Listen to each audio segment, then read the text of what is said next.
Pledge of allegiance. I pledge allegiance to the flag of the United States of America, and to the republic for which it stands, one nation under God, indivisible, with liberty and justice. Please remain standing for a moment of silence. Thank you. All right.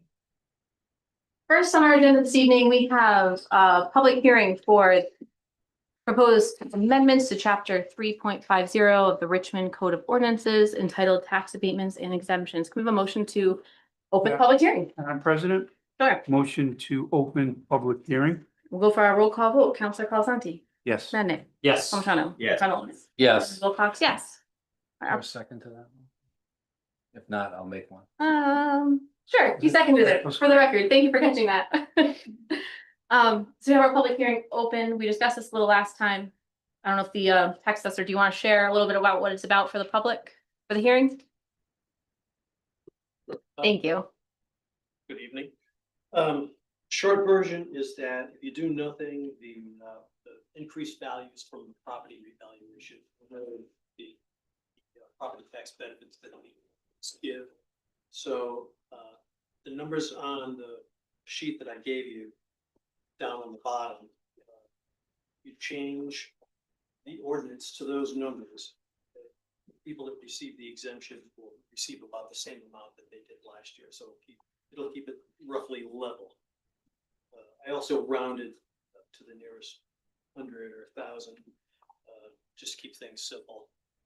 Okay, awesome. Thank you so much. Any comments from council before we go to the public? All right, it is a public hearing. Anybody from the public have anything to share on our changes? Anybody online?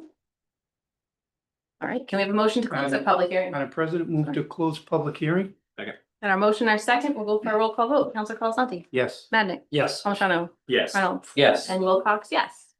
All right, can we have an action on this? Madam item? President, move to approve. Second. All right, motion second. Any further discussion? We'll go for a vote. Counselor Colasanti. Yes. Madnick. Yes. Palmigano. Yes. Reynolds. Yes. And Wilcox, yes. Thank you so much for bringing that to our attention and having this change go through. Thank Thanks. All right, appointments and resignations. First, we have a resignation from Isaac Reed from the Wellness Committee. Can we have a motion to accept with regrets? Motion to accept the resignation with regrets of Isaac Reed from the Wellness Committee. Second. Any comments or questions? All right, we'll go for our vote. Counselor Colasanti. Yes. Madnick. Yes. Palmigano. Yes. Reynolds. Yes. And Wilcox, yes. All right, discussion consideration of a request from Thomas Anthony R. Viscone to be appointed to the Economic Development Commission. Move to approve. Second. Sure. Any council comments? Is he here? There we go. Anybody have any questions for him? Yes. Well, would you mind coming up to the podium just so the microphone's a little better? And then go ahead, Counselor. You've been a neighbor of mine for about 3 decades almost, so I'm gonna put you on the hot seat. Just give us a little bit of your background. Thanks. Well, thank you for taking the time to consider my application. My name is Thomas Anthony R. Vishoni, go by Tommy. I was born and raised in Richmond, lived here my whole life. I graduated from URI with a degree in public relations, summa cum laude in 2016. I worked at Brown University Medical School for past 9.5 years in finance, doing things like teaching compensation, medical student payroll, staff payroll. Unfortunately, I was laid off back in November, but since that time, I've been day trading equities markets. But I also co-founded a company. We are a research and development company developing fully compostable plant-based bioresins for use in multiple applications and industries. I do have a background in civic engagement and community service, having been awarded the Rotary Youth Leadership Award during my time in high school, and then going on to be a director of that program. And then in college, I founded the URI Rotaract Club, which is the university affiliate of Rotary International, where I was then awarded the Paul Harris Fellow Award through the Wakefield Rotary for those efforts. Awesome. Thank you so much for sharing that. Way more than was on the application, so I appreciate it. And thank you for stepping up and joining the commission. Thank you. Any other comments or concerns from our council? I think you'd, Yep. I think you'd be a great asset. Known your family for years, great family. Always a great kid growing up. You always was respectful, always waved. All right, as we went by, which is big in my book. And you know, you get great parents and the apple didn't fall too far from the tree. Thank you, Councilman. Appreciate it. We didn't vote yet. I'm just kidding, I'm sorry. Nice job. We do have a motion, our second.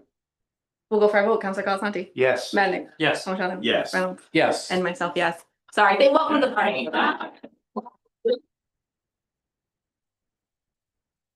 We have a discussion and consideration of request from Deborah A. Thomas to be appointed to the Recreation Commission with a term expiring January 31st, 2028.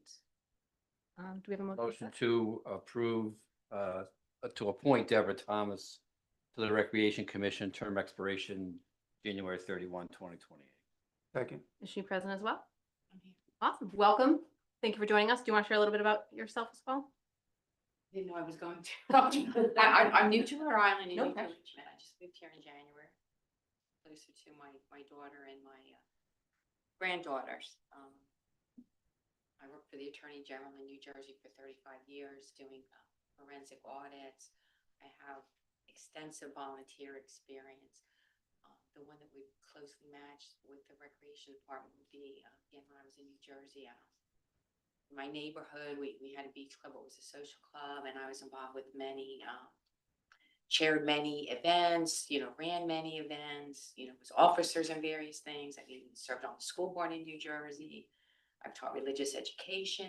I've answered crisis intervention line. I've always been volunteering and working, and since this is my new community, I thought this was a good way to get involved. It's a great way. Welcome to Rhode Island and thanks for stepping in. Thank you. So we have our motion, our second. Any council comments or concerns? Sorry. Welcome to town. Thank you. And it's great to see somebody so young in the town. All right, volunteering. I think that's a great thing. And you know, it's good for other people to see. Thank you. Councilor. Yeah, just gonna, I'm Sean now. They lump us together, did they? That's I did it to okay. Jeff too. I like, The Recreation Commission is a wonderful group of diverse individuals with great expertise, and I think you're going to be a wonderful addition to them. I can't wait to see what you bring to them.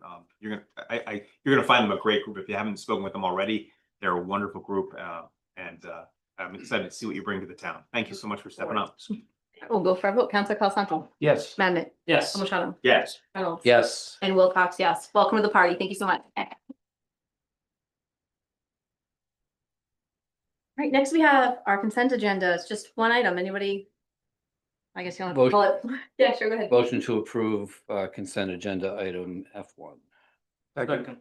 Any council discussion on it? All right, we'll go for a vote. Councilor Colasanti. Yes. Madnick. Yes. O'Shaughnessy. Yes. Reynolds. Yes. And Wilcox, yes. Madam President, Sure. you want to just let them know if they came for their appointments, they don't have to stay. Sure. I mean, everybody is welcome to leave at any time or join at any time if they're late. You don't need to stay, but we appreciate it. It fills the room, but we're probably gonna go celebrate, so. A lot of important things going on here tonight. Oh, you traveled all this way, you might.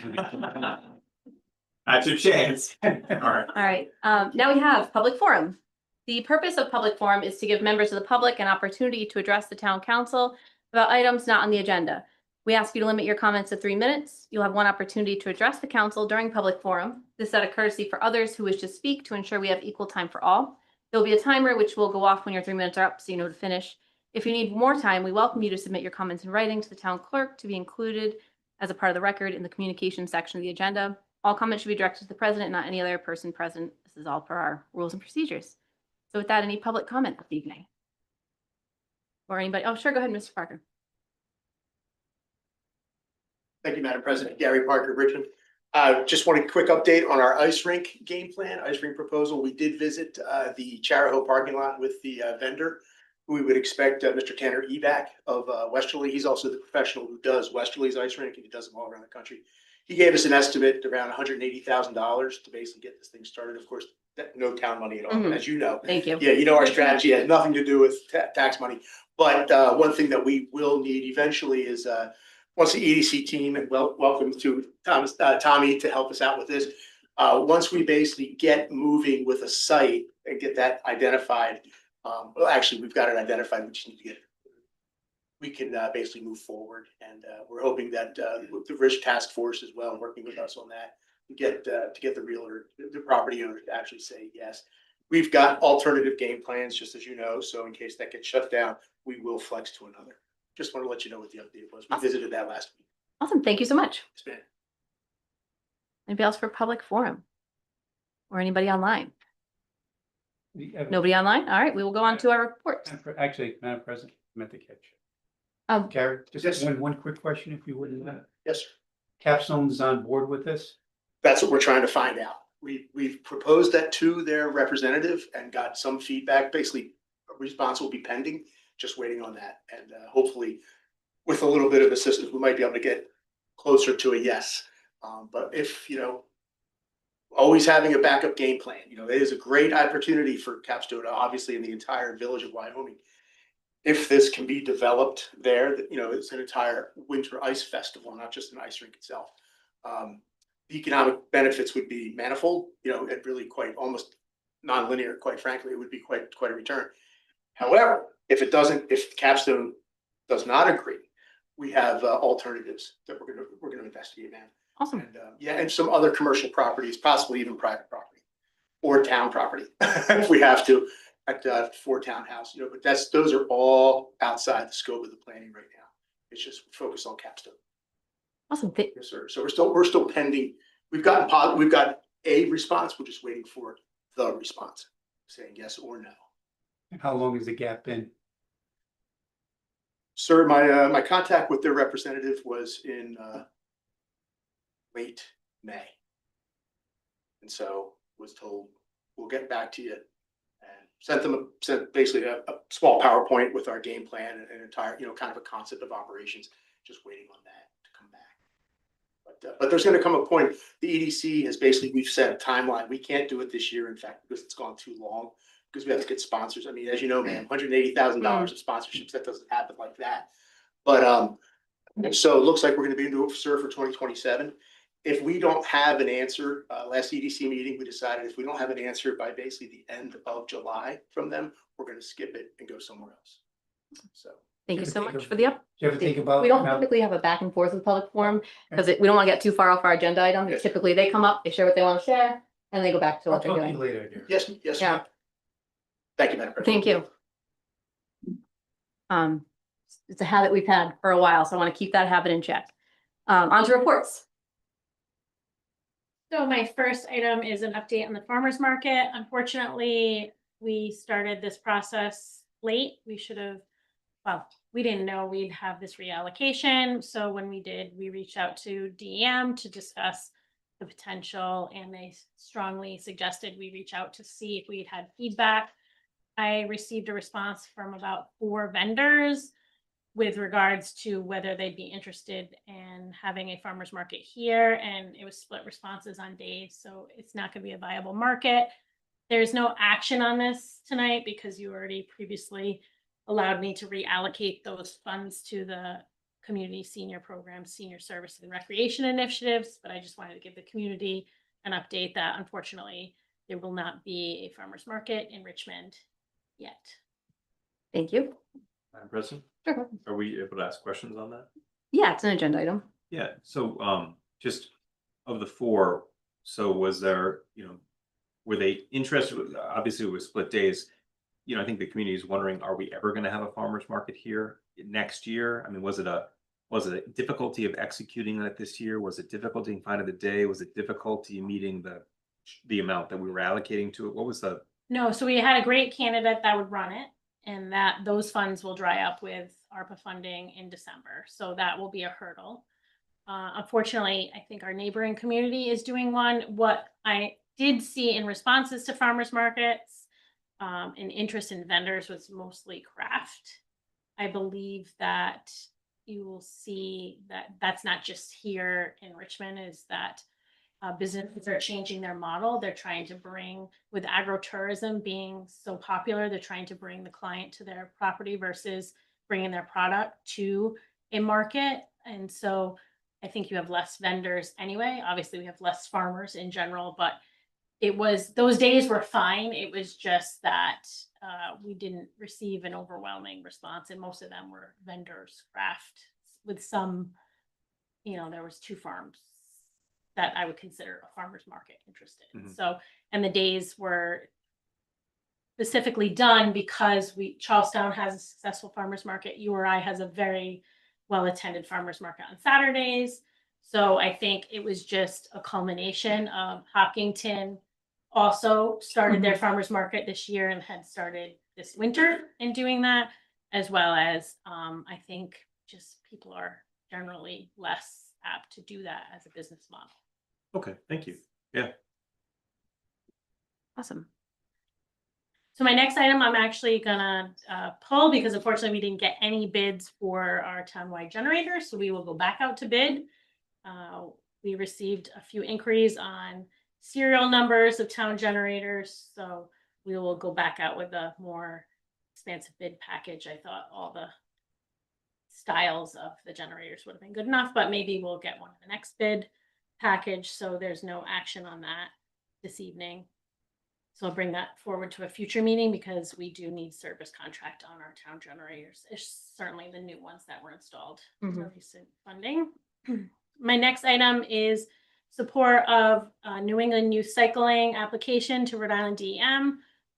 Mr. Dr. Meehan is in the audience for any questions specifically to the event, but I'll give a brief overview. This is a New England race for youth riders. We have many coaches and riders in Richmond, and Rhode Island has not had this New England event. Eric, please correct me if I'm wrong, but in Rhode Island, and so they would like to bring a race here. It would be a 2-day race.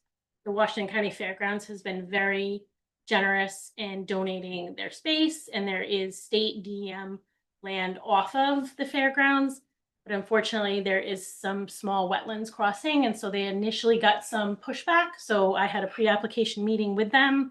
They seemed more on board if the town was on board. And so because this is only a 2-day event, this is not long-standing, so there shouldn't be any erosion concerns. I do fully think that the town council just authorizing my support to continue to support this application. We are not the applicants. The New England will do all of the legwork, but this would be the background support because it was well received if the town was on board. And I do believe that that meets a lot of the goals and criteria that this council established, and certainly the task force. For sure, it definitely does. Any, actually, did you have anything you want to add to her little overview? No, just a quick thing that there's about 1,200 kids in the league, 35 teams, 400 coaches. Yeah. It's a phenomenal league. We're trying to get a race back into the Rhode Island area. Like Aaron was saying, we're having some challenges with DEM with approval process, and would appreciate the town's assistance with the wetlands application. Yeah, definitely. I'd be happy to support it. It definitely aligns with a lot of our goals and missions and anything in our comp plan as well. Any council questions or discussion? Yeah, sure. Yeah, just a question. So it's in June of 2027. It's at the Washington County Fairgrounds. That's our goal. Yep. It sounds like, I mean, that's going to be a huge event. Are there peripheral activities like, events and things like, do you bring in the public? Yeah, it can certainly be turned into a public event. A lot of the races do food trucks, things like that. The thing with the league is that we're rapidly outgrowing the venues because of the growth. And so to find a quality race where you have good trail network and a large enough parking area, it's challenging. Yeah. So that's where the fairgrounds comes in, and then the DEM land that abuts that has fairly good terrain for mountain biking race. That's great. I do hope you'll just even keep informed the EDC chair and the recreation chair. I think there's a lot of opportunity for collaboration there too. Yeah. Thank you. Thank you. Madam Chair, yeah, Okay. I think this is really important to Richmond. I think it's really important for your organization. One of the things that we've been learning through the Main Street America approach is that these types of events bring a lot of economic vitality to the town. And as Councilor Palmigano stated, I think it's really important if you're able to work with the different boards and commissions in our town, and we can make this a larger community event. I think there's a lot of benefit that we can have, mutual benefit between the organizations, and really expand this to a whole Richmond community event. and hopefully garner even more support Yep, as well. yeah, they generally, these events generally bring in about 2,500 people, on a Sunday. So you're gonna see, a large influx of, the coffee shops, the Mhm. restaurants, things like that. Yep. So, And- and overnighters, come in, people as hotels and whatnot, so. Absolutely. And part of the Main Street America approach is to make sure that we're coordinating with all our business enterprises so that they are open and available when we're having these events. Because if they're not sure or not aware of them, then they can't actually take advantage of the economic benefit that your organization is going to draw into our community. President. Go ahead.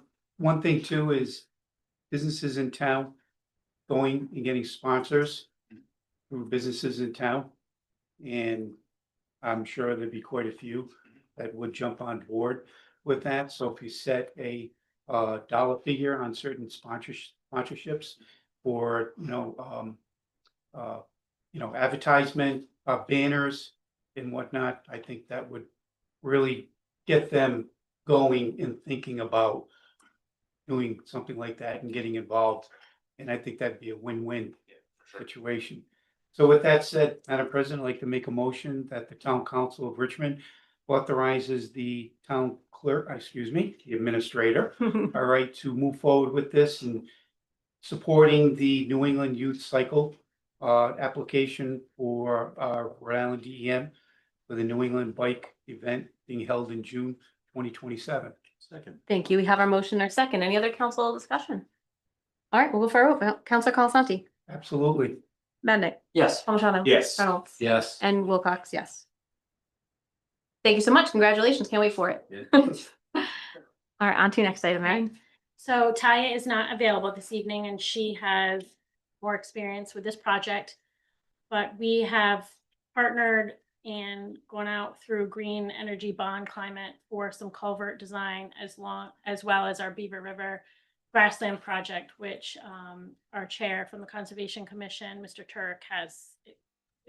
Is he here this evening? I don't see No, him he here. Yeah, has a lot of knowledge, but it's basically an extension request for our timeline. The government shutdown, the federal government shutdown did extend our timeline on this. So it would just be authorization to extend that timeframe, submittal to DEM. And then the second is to award the work to Crossman Engineering, which is our town, one of our service contractors that does the work for the design. And they did a neighboring Hopkinton project, well received and well within the allocated grant funds. Awesome. So do you want separate motions on those? Please. All right, so I'll start with an approval for, the bid to go out to Crossman Engineering? Yes. Yeah. All right, approve of, there we go, our motion, our second. Any council discussion just on the bid itself? All right, we'll go for a roll call vote. Counselor Colasanti, Yes. Madnick, Yes. Palmigano. Yes. Reynolds. Yes. And Wilcox, yes. Can we have an action on the grant agreement? So moved. An approval to extend the grant agreement, just so it's clear in the motion. Yes, I didn't say it all. So we have our motion by Counselor Colasanti, second by Counselor Palmigano. Any council discussion on the extension? All right, we'll go for our vote. Counselor Colasanti. Yes. Madnick, Yes. Palmigano. Yes. Reynolds. Yes. And Wilcox, yes. And that is all I have this evening. That's all you have for us? So we have to submit reimbursement. No, I don't believe we need that. That's Okay. part of the regular, I think Okay. there's, I don't believe we need a motion. You could certainly, but we're gonna seek reimbursement under the grant. Whether or not we let you. Regardless. Okay. All right, on to police chief's report. How are you, chief? Very good. How are you? Good. Good evening, folks. How are you? Good. We had a safe holiday, good holiday. Yes. Yes. Great. Neighbors didn't let off fireworks, scaring dogs. Oh, well. We do a lot of well-being checks in law enforcement these days. Some of them you see on the news, sometimes, most of them you don't know anything about. Because they usually involve either a mental health crisis or a concern for somebody's well-being. That is mental health related. So the reason I'm sharing this, they don't all go routine. What we normally do is we try to discreetly go in, make contact with the person who may or may not have a problem. Offer them resources. Sometimes it's just speaking with a police officer is enough, and they're good. And they say, the concern that person shared with you is not even remotely accurate, but it's to what I had going in my life. About a Friday and a half ago, town administrator reached out to me because someone passing by in Punch Bowl Trail, I won't say the specific address, saw us in level 3 tactical gear and helmets, and understandably had a concern. Was there some kind of danger to them living in that particular road at that particular time? I assured her that it was an isolated incident and it was a person who allegedly intended self-harm to themselves with a small caliber firearm. And I thought I would share this without divulging the identity of the person or all the specifics, just to let you know that police, even in towns like this where you think, all right, we're 40 square miles, about 8,000 plus residents, nothing happens here. You know, and it just isn't accurate. Men and women that you have working here, both in dispatch and taking 911 calls on a regular basis. Fortunately, most of the things that our officers are responding to, sometimes crisis related, don't result in someone dying. And that's fortunate. Sometimes it's an arrest that you might read about a week and a half, 2 weeks later. So in this particular instance, there was a resident, an adult male in their 50s, who had a point of contact outside of town, who was handling their affairs, who had been convicted by jury of a felony. And the concern they had on this particular day was that they were fearful of going to jail and thought for sure they were going to jail, even though that had not been confirmed. So they intimated when they were struggling with whether they should show up in court that day or not, that they were going to take their own life, contemplating taking their own life with a firearm. So police responding there included Lieutenant John Arnold, Sergeant Jeff Vaughn, and myself, because it just happened to be one of those days. These things usually happen when you're shorthanded and everybody goes. The goal is to try to make contact with that person and have them surrender themselves so we can talk to them and get them resources that they need so that they're okay. The goal is not to arrest them if they are in crisis. The goal is to try to get them to help themselves, but not jeopardize the safety of their neighbors, and police who are there to help them.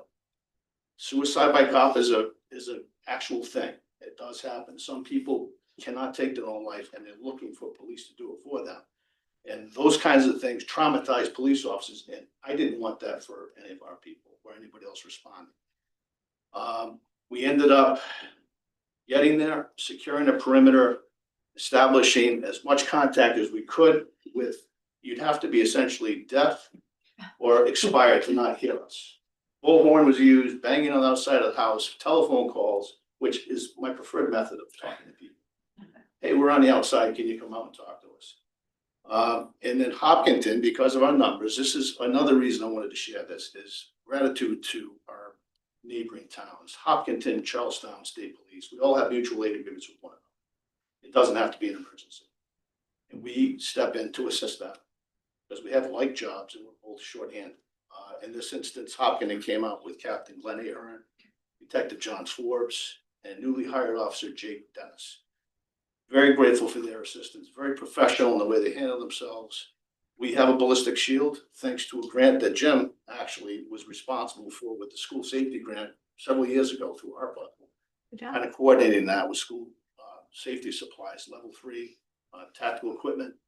But because we were all on scene, they brought their ballistic shield. So the decision was made after about, it was probably an hour, 10 minutes after reaching out to this person's attorney and confirming that none of us had heard anything, any of the efforts to try to draw this person to respond and seek assistance through us, that we were going to make entry, and we were able to use a key so we didn't damage the property. We had that person that called 911 out of concern for this person who relayed these things to us had a key.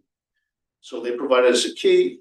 We maintained secure perimeter, and then an entry team went through and cleared the whole house. And unfortunately located the deceased in an upstairs bedroom. It's unfortunate. These things do happen though. Sometimes people decide that that is the way that they're leaving, and there's nothing that we're going to do to change that.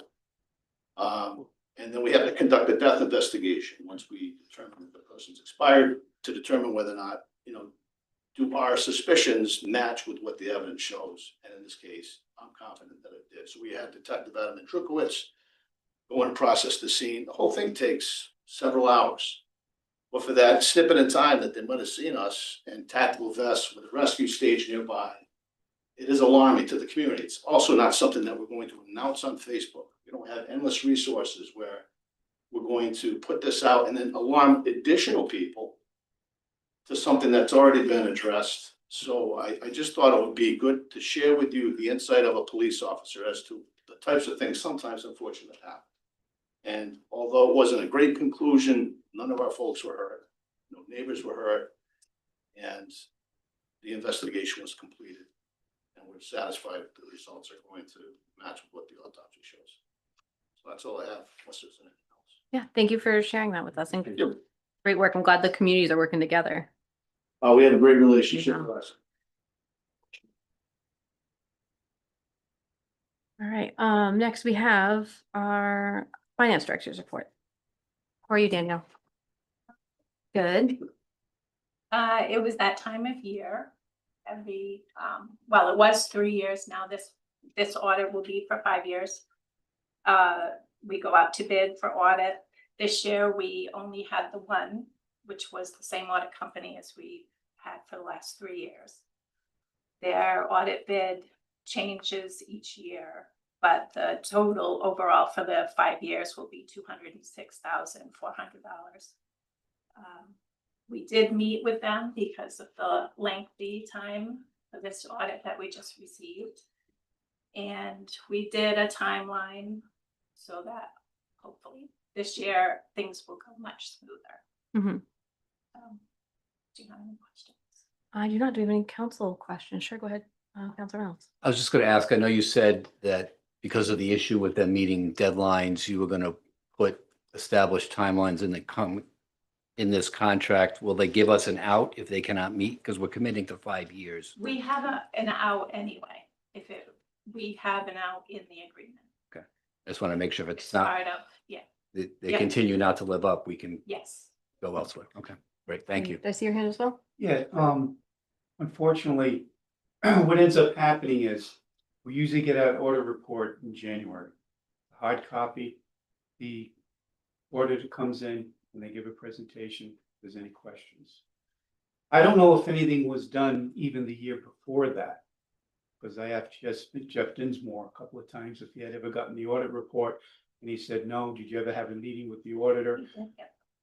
And he said, Yeah. well, maybe it was, Twice. yeah. So I know and he did. Did So they we got have, it.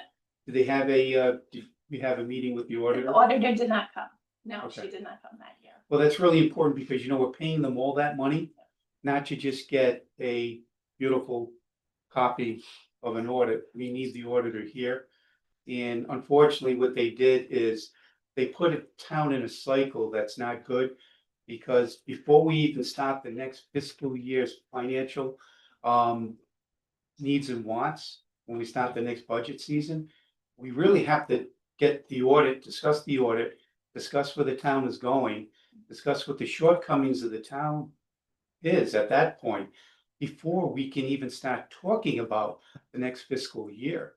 That to me was just kind of like really over the top, where I couldn't believe that we even started the next fiscal cycle without even discussing the auditor's report from fiscal year 24-25, that now our 25-26 ended June 30th. So, you know, with that being said, you know, there are a lot of things that I would have liked to have asked, you know, the auditor, you know, coming in here, you know, first and foremost, you know, the thing is, it's like, what position will the town be in if we take $1 million from our fund balance? Will Moody's downgrade our bond rating because of having to take $1 million out of our fund balance just to keep taxes at bay the next fiscal year? And I know what she would have said. She would have said, absolutely, you know, because that's saying that there's a spending problem to a Point of order. problem. Sure. What does this have to do with the bid of the auditor? So let's, hold on, when there's a point of order, you can use this point of order and we determine, so we have to just work on the bid at this time. And then the next item is the comprehensive financial report. So do you have anything about the bid Yeah, itself? that all has to do with the bid, because if this company can't be trusted to bring the auditor's report to us, audited report to us by January, when we start the next fiscal year's budget process, when we have to discuss these very, difficult things about what the shortfall is going to be next year, I think we have to have some more safeguards for the town, that if these people, pull the rug out from under our feet again, because these things have to be discussed before the next, fiscal cycle. Thank you, Councilor Palmigano. Yeah, I was just gonna say, it sounds like there might be some elements to what Councilor Colasanti is saying that we could have sent to you in an email to request perhaps at the appropriate time that we could incorporate that into the process flow so that we could do that. We cannot do that. Why? Yes, no. I see you shaking no. So unfortunately, our bids specifications have to be approved by the state Department of Administration, and that's very specific. And the reason why we had the pre-meeting before we made the recommendation is to ensure that they make those timelines. However, we're in a position that no other audit bid on our audit that had those specifications are very clear from the state. And so we wanted to ensure and have those conversations to say that this timeline that occurred this year would not occur again. And they understood, and that is why we are moving forward, because it's a difficult process as much as it is for a difficult process, obviously for council, as part of the budget process. It provides a immediate strain to our finance department, who has a open bid bond, sorry, not bond, has an open audit and is working in a new fiscal year, is closing out a current fiscal year. So basically, Danielle's been juggling about 3 years, and that is completely not acceptable. So I was once we had the report back from the state to say, yes, this is what you have. Unfortunately, we had no other choices. Now the ball's in our court to say, what can we control? And that was a controllable, is to ensure that we meet the timeline that was set forth in the bid specifications. But anything else, unfortunately, would need the state's approval to do that. So I will ensure, as I have done with the solicitor on every contract that we've ordered. We've had an ironclad contract for any services offered to the town to ensure that we have teeth to support the town should they not meet their obligations. Thank you. And I'm just thinking in the future, right? Future focused. We had more audit firms, that would be amazing, Yeah. but unfortunately, they're not interested Okay. in Richmond. Thank you. Yeah, I appreciate the clarification that we have the out and that they need to stand by the timeline in the future. That's what we can control at this point. So we don't have a motion at this point. One last thing. Laura, go ahead. What I would like to see, and I think it would behoove this council for preparation of next year, because the figures in that auditor's report are very, very important to this town. And that there will be some of you that will be sitting here, or the most likely after November.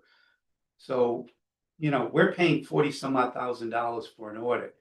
I want the auditor in here with a meeting with us to discuss this I just got in my packet today. Then as far as I'm concerned, I don't want to sound too harsh, but I don't want to let them off the hook of their fiduciary responsibility to this town. And we paid them for an in-house meeting with a representative to discuss and disseminate the auditor's report. Because again, like I said, next year is going to be very, very, very, very important that whoever's sitting here is going to have a good understanding of this auditor's report and what it means for fiscal year 26, 27. So I don't know if it's appropriate to make a motion. We had that discussion in our meeting that would absolutely be a requirement should they receive the successful bid, that they fulfill that obligation. So I completely agree. Now, I don't want to suggest that the firm is been completely you know, we haven't received information. Danielle has received information along the lines. However, finalization of that took more time than it should have taken. Therefore, that's why it took so long for you to have the final report. And then the state has to review it, so there's a timeline there. But that was absolutely discussed, that would be a requirement should they be recommended, even though Yeah, we're not. the other option would be to go back out to bid, right? Well, not really, because we need to change the specs in order to go out to bid. We could go back. At this point, it's very late, and I think that it would delay. And if we did not have a very successful and come to understanding meeting, that is an approach you would take with the Department of Administration to say, now what is in our, purview. But because they were very understanding of that and that was a requirement, we will ensure that Madam Okay, President, thank you. I don't know if I made myself clear, I apologize. I think you did. But to make a motion to discuss this auditor's report that we just got. Have them come and discuss this with us, because there are a lot of questions that I have about this. And we didn't even discuss 24, 25. 25, 26 has already ended, and we haven't even discussed. So that's why I said I would like to see them fulfill their obligation and come down and address this council with the, addressing the 24, 25 audit that I just got in my packet now instead of last September, January. So you were clear with your opinion, but when you want to make a motion, you want the motion to be clear and concise. It would be motion to ask our town staff to invite the auditor to come down. Yes. All right, so that's the motion. Do we have a second? Second. Any council discussion on that? All right, we'll go for a roll call vote. Counselor Calasanti, Yes. Madnick, Yes. Palmigano. Yes. Reynolds, Yes. and Wilcox, yes. Thank you. You're welcome. I'll make a motion to authorize the award for the audit bid. Second. And further council discussion on the bid itself. This is for all 5 years, correct? It is with our out if we need it. All right, we'll go for our vote. Counselor Calasanti, I'm going to abstain. Madnick, Yes. Palmigano, Yes. Reynolds, Yes. and Wilcox, yes. Now we have our next item on the finance report, which is the actual report itself. Turn it over to Danielle. I didn't really prepare anything. Okay. I thought you guys were, it was more of a look over. Okay. If you have questions, if you would like Mary to come out and talk about it, you can contact her Yeah. and see when she can come. Yeah, we'll see what the response is for the auditor to come out and chat with us, I suppose. And if anybody has questions, they can feel free to email you and your question, Mr. Reynolds. I just want to let you know there was a scanning error on the PDF. We only got every other page. So that needs to be reviewed. Okay.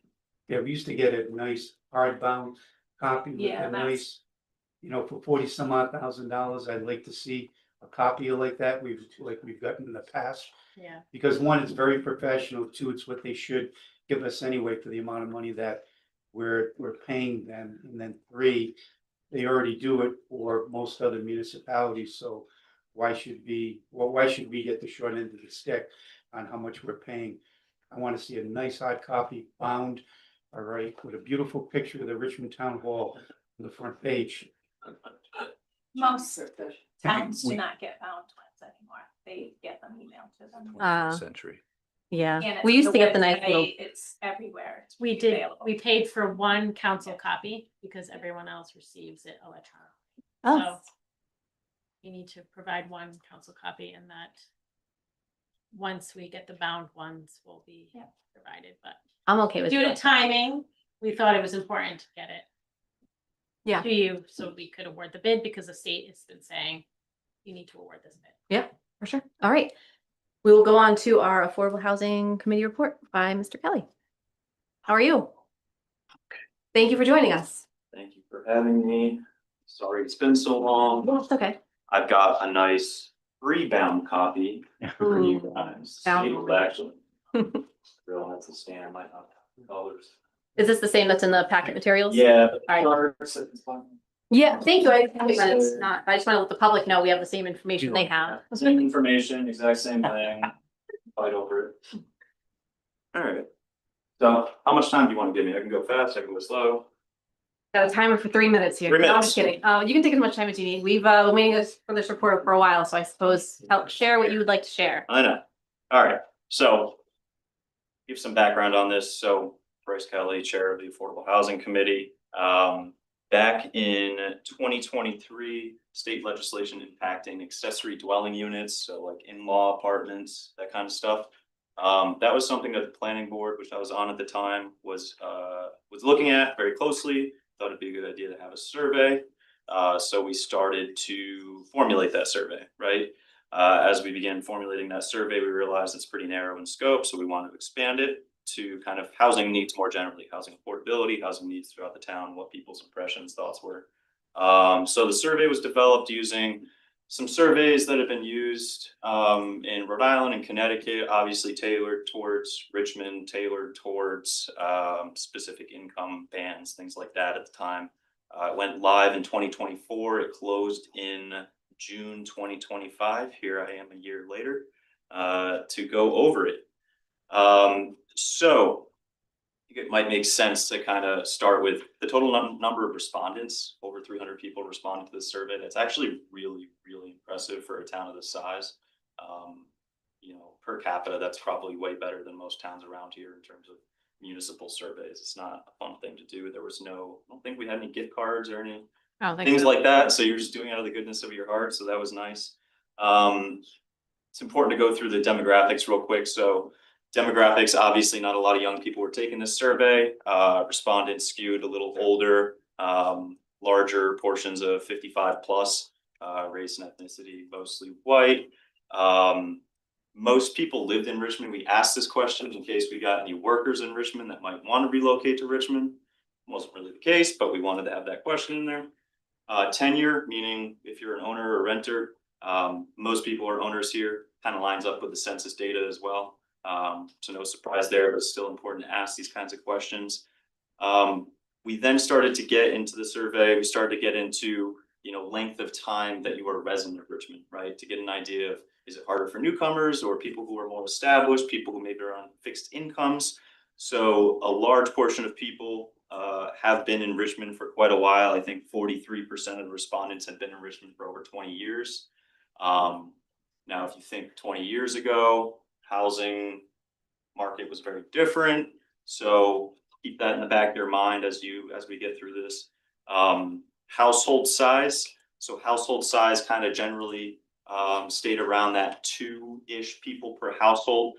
It's actually pretty in line with what other places in the country are. Household sizes have been shrinking since the 1950s. It's actually interesting, maybe not to you guys, to me. Your population can stay static, but if your household size decreases, your housing demand actually increases, right?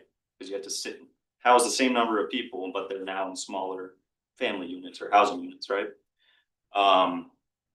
Median income of respondents skewed a little higher. I just put for context, the median income, according to the latest American Community Survey from the census, is around 118,000 per household.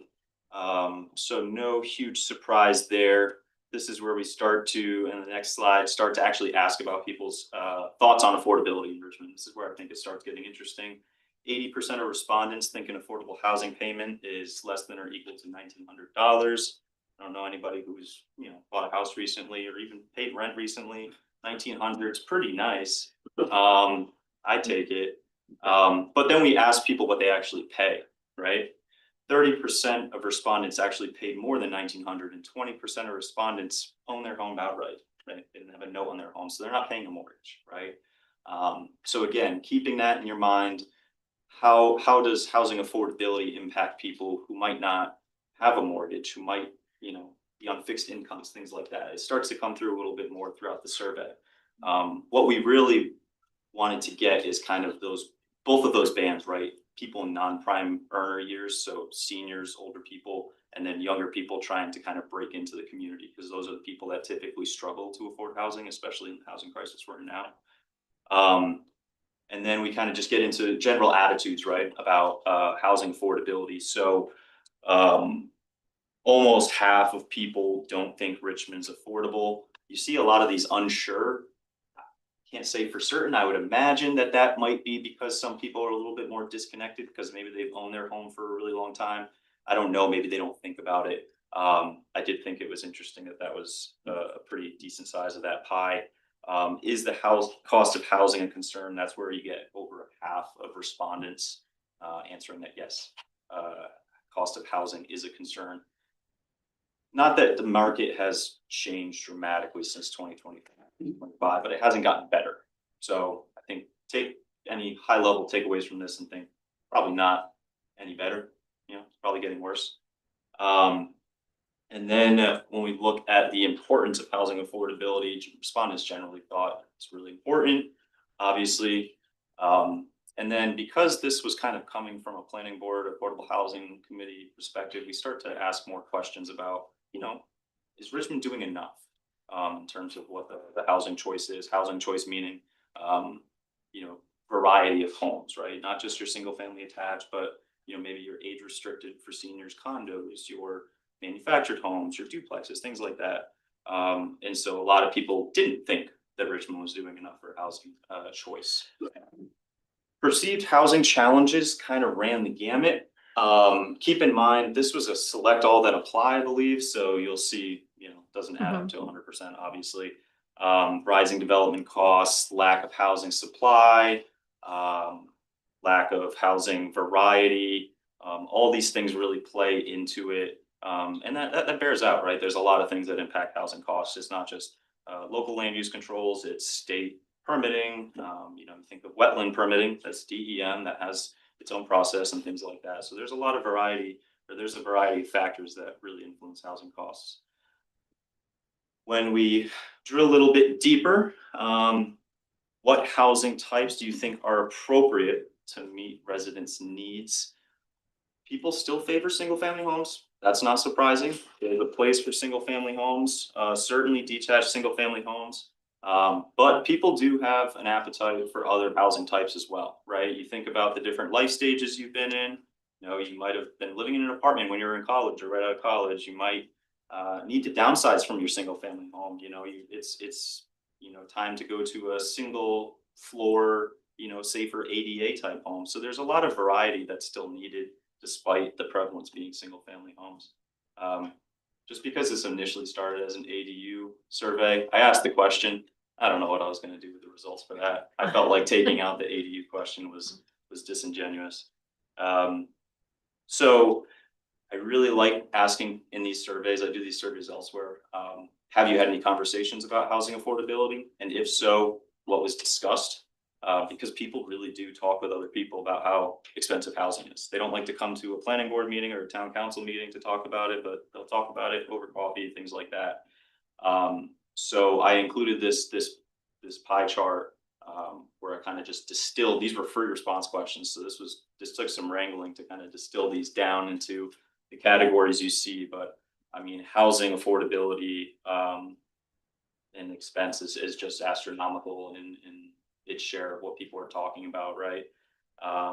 Property taxes are being high, so that's typically going to hit your fixed income people a little bit more because that's the largest portion of their costs, if you will. But there's a variety of other things that people are talking about. So key takeaways. Glad I could get through it relatively quick. Could have gone a lot longer. That was bad. Yeah, I know this is exciting. It's financial audit. I promise I'll go through. So respondents are aware and concerned that there is a housing affordability crisis and that something kind of needs to be done.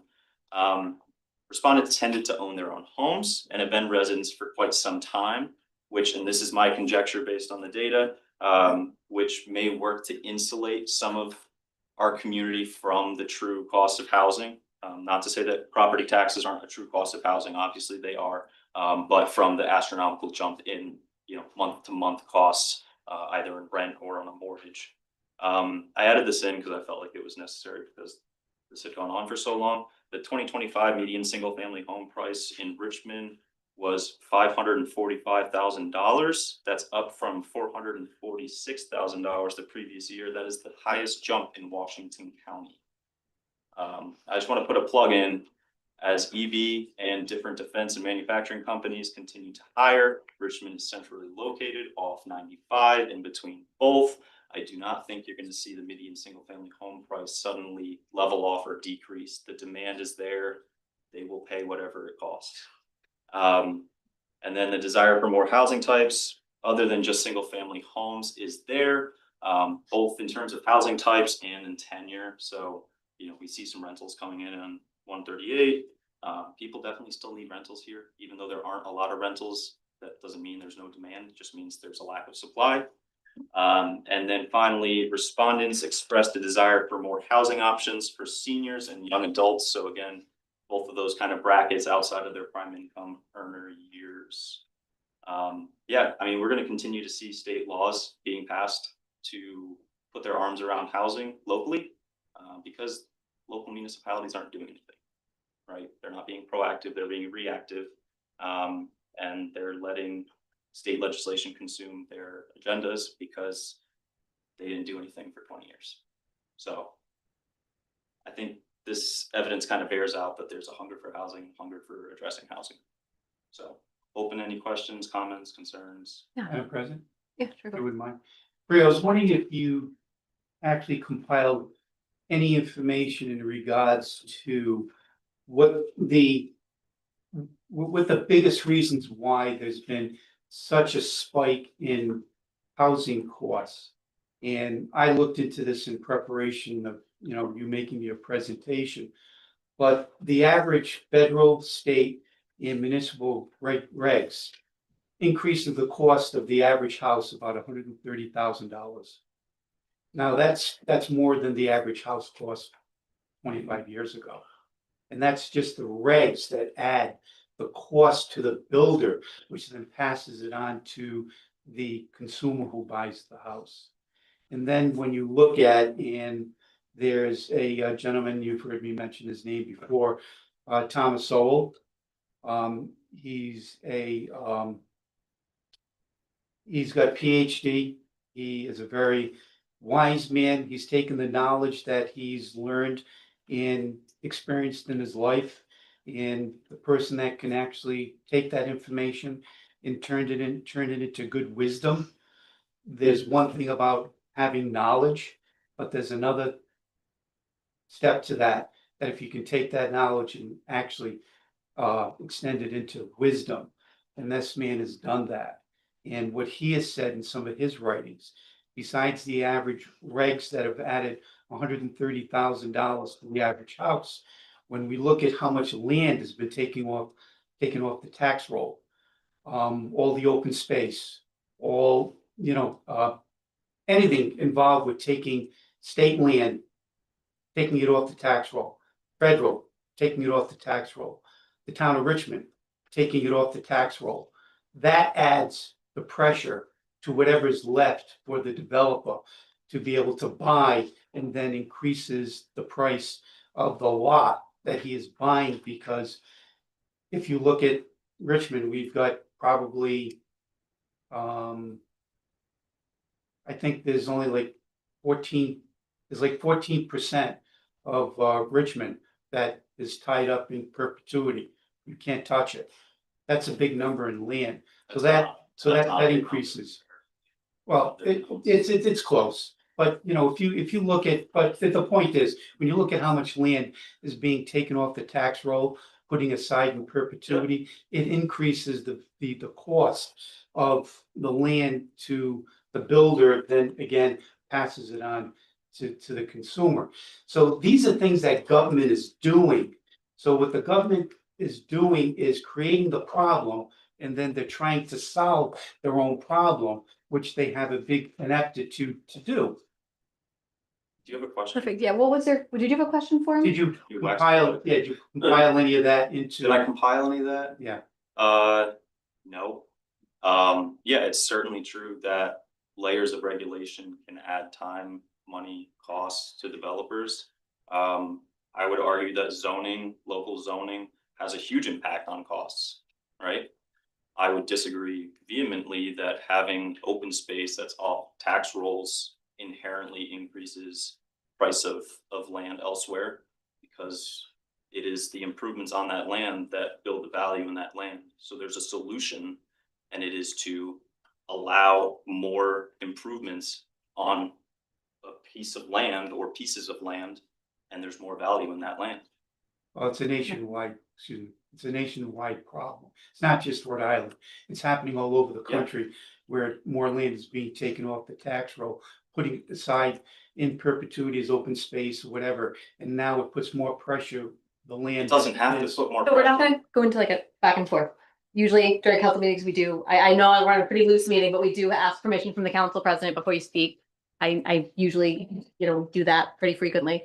So you did share your opinion on the survey and everything, and we can go back and forth about it all day. But No, I if you want to bring it back to the Yeah. survey itself, did we have questions on the survey? We do hear Councilor Palmigano. Yeah, Bryce, thank you. I was just curious, the common housing conversations topic, and it might have been just cut off.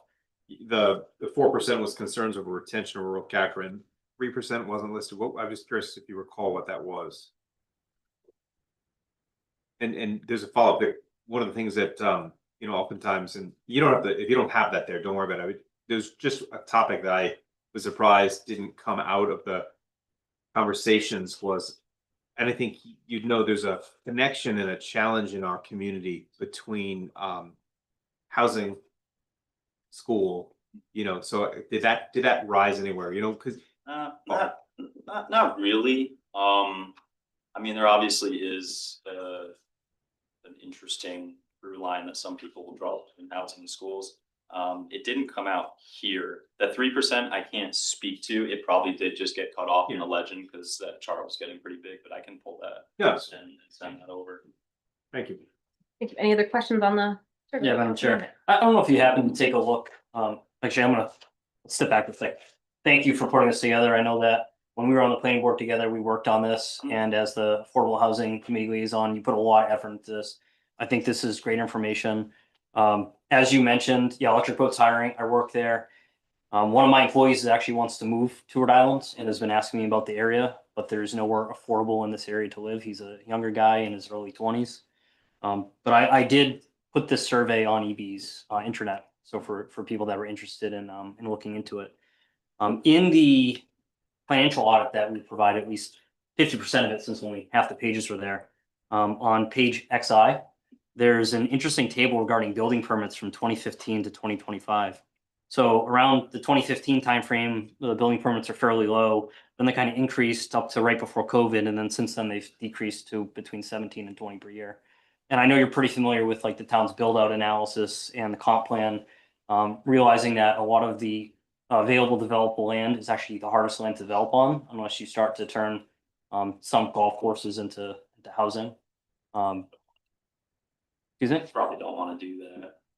Okay. Yeah. Whether or not a golf course wants to turn their property into housing is not up for debate. I mean, Meadowbrook did that recently with Canyon Hill Trail. But what I want to focus on in your conclusions is I want to know more tangibly what kind of actions the council and our boards and commissions can take to look at trying to improve the housing stock that we have in Richmond, and what types of policies we might want to consider for implementation, things that might assist us in this. And actually, if you go on Realtor.com or Zillow, you look at what's on the market, there's very little houses for sale in Richmond to begin with. And we also have, over the last couple of years, there's been very little applications for development. So there's been some type of slowdown. Don't really know why. I think it's hard to gauge that. But overall, I just want to kind of get your sense for, you talk about being proactive. I'm all for that. I want to know how the community can be proactive in trying to tackle this issue. Awesome. All right. First, I'm going to tackle a building permit. I didn't see that. I would imagine there was probably a spate of building permits at one point for the preserve. And that probably shot a lot of building permit data up, and then maybe it returned to the norm. It's just my conjecture. In terms of actually tackling this, open up the zoning ordinance, and not because the state tells you to, but because you want to take care of your community, right? We're not dealing with we need to improve our housing stock. We're dealing with we need to increase the supply of housing, right? And we need to increase the supply of housing in addition to single family homes. And we need to look, and I know you're an evangelist for this, and I am too, along the 138 corridor, in the areas that make sense, areas that are village compact areas. I'm not talking about sprawling out further into the woods, right? But we need to be proactive on the zoning front and the land development front, because we are our own worst enemy. We talk about wanting to have economic development. Well, why would businesses want to locate here if they can't find employees that'll work in their business, right? Talk about the schools, like enrollment's decreasing because we don't have kids. The per capita cost is shooting up because there's some costs for the schools, right? So more housing is a good thing. And it doesn't mean that we lose our rural character. It just means that we site it properly in areas that make sense. So yeah, zoning, land development, subdivision, that all plays a huge factor. And as soon as you signal to builders, developers that, yes, we want housing, we want it the way we want it, we'll be partners with you. It's a yes and, not a no, get out. They're going to start coming, right? You're going to get more Richmond Commons, maybe not at that scale, but you're going to be able to get more people coming in and being interested in this. And the domino effect of businesses, industry coming, it's all going to follow. But I can't think of a reason why, if I had a business, I would locate it in Richmond if I needed to have an employee base that I could pay a wage to, right? Because you just can't find it. Yeah, a lot of times there's stores that are closed because they don't have employees in town. Or available. people to patron the stores, The store right? itself, yeah, Need enough people there to shop at your store. for sure. Do we have more? Sure. go ahead. Sure, yes. Just to follow up on, we're talking about zoning ordinances. I know you and I are very familiar with them being on the planning board. And I know you're still the Groton town planner, or one of them? One of the One of them, okay. Fancy. e- Yeah, two. We've got, Sorry, that was off topic. Go ahead. They've got a lot more people than us. I don't, are you still on the Affordable Housing Committee as a member? Okay, sorry. It's been, I haven't looked at the committee makeup in a while, so my apologies. if anyone If- wants to join, we're looking for members. If you could, one of the things that you mentioned specifically was opening up our zoning ordinance. I would be very pleased if the HC would take up a review of the zoning ordinance and actually provide some guidance and some direction on what the council should consider to opening that up. I think one thing that I would like to see, I think would be important for our community, is we don't have a lot of multifamily housing. What I mean by that is not a lot of very high density housing, but two-family houses. And that is permitted by right in I believe all of our residential zoning districts. And what I find fascinating, especially being a member, when I was a member of the planning board, is a lot of the developments were single family homes. They weren't considering two-family homes. And two-family homes don't necessarily add that much increase in traffic volume or density. They want to sell and get out. That's what it is. Right. They want to sell and get out. So, but back to the main point, if yourself and the AHC can take some action to present the council with some potential zoning changes that you think might be helpful to your community, I think we'd be very open to looking at what you have to share. Yeah, I will President, give you guys a report in another 3 years. I'm just kidding. Another 3 years. Do you have a follow-up question? yeah, with the problem is too, with the housing crisis, is we don't have starter homes. When you look at post-World War II, there was a big boom, starter homes, the GIs were coming home, they weren't making $1 zillion. But with that being said, starter homes were being built. What's happening right now, and I look at like behind me, there's 100 acres behind me that the land trust bought, that took all those possible house lots off the market. That's what I'm talking about. There was no need for them to do that. They got plenty of land in their hands right now. So there was X amount of homes that could have been built. We need starter homes. Your firemen, like when you're stats, you compile, they can't afford homes. Nurses, just out of school, can't afford homes. Your firefighters, just out, even working 3 and 4 years into the job, they can't afford homes. And what's happening is they can't get into these starter homes, which then they build equity in. Then the next cycle starts where the person, all right, looking for a starter home, a little nicer, will buy that. And then that fireman, the police officer, the nurse then moves up. That's always been the cycle in America. Now, all of a sudden, that cycle, all right, has hit a dead end. And it's because of all the rules and regs. But again, if you look at your stats, and you start compiling more of these stats, I think we'll get a clearer picture as to what's going on, as to why, all right, there isn't the land out there for the builders to start building starter homes. Because again, if you got $130,000 in regs between federal, state, and municipal that increase the price of the home, how can the builder build a starter home for that firefighter, for the police officer and whatnot? There has to be land put aside for starter homes. And let me tell you something, there'll be a ton of builders, all right, banging the doors down over here to pull building permits. You got the Decapitor estate. Again, we have to look at all this land, over 2,000 acres. Why couldn't they cut off 500 acres for what we would deem back post-World War II affordable housing? They could have been all starter homes. We could have had that workforce that you're talking about, the firemen, the police officers, the person working at Vibeco, the gentleman that Councilor Madnick was referring to, would be able to afford to move to Richmond. Too much of the land is being put aside, not enough of it is being used the way it should be used. Starter homes, not low to moderate income housing. Thank you so much. 2 points of rebuttal if you'll let Sure. me. First, the GIs coming home from World War II, I hate to say this, were heavily subsidized by the federal government in order to have that building boom. There's the GI Bill and the VA. That's why a lot of that. Order, he's speaking. Thank you. That's why a lot of that building happened. Starter homes are nice in theory, but the sunk costs of building a home, you still got to put a bathroom in it, you still got to put plumbing in it, you still got to put electrical in it, you still have to have everything else. And then when you have large required minimum lot sizes, a builder is going to build the biggest house they can to get the return on their investment. So it's not a decision of not conserving land or taking conserved land back on the tax rolls.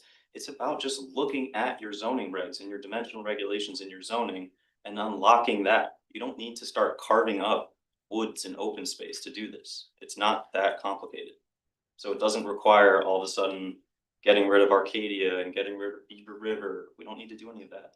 The solution's sitting right there in our zoning ordinance. Thank you so much. My comments, I just want to correct some facts that Councilor Colasante has provided. sure, and then I'll share my thoughts. There's about 7,000 acres that are put into conservation open space. Very little is owned by the town of Richmond. It's only about 600 acres for the land trust. A lot of the land that you're stating is put into conservation was actually donated. So the person that owned the land chose to conserve it. It's not something where the federal or state government came in and said, we're going to buy that and prevent development.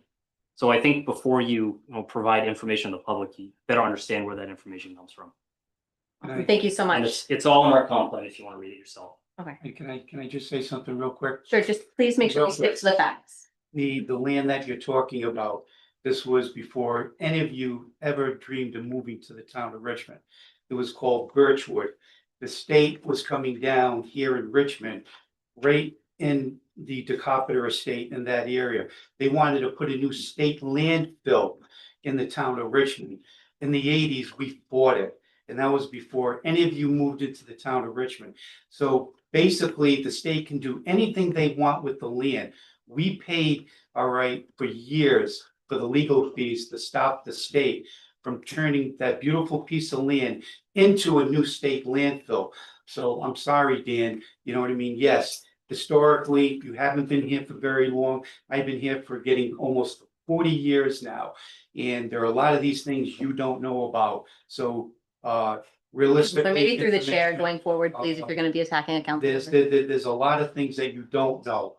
There could be a central landfill if we didn't fight it, right off 95 in that whole area right there. Thank you so much. We're going to stick the conversation to the survey. And again, more of a future focus. There's been a lot of great work that's been done prohibiting certain developments or certain projects coming through.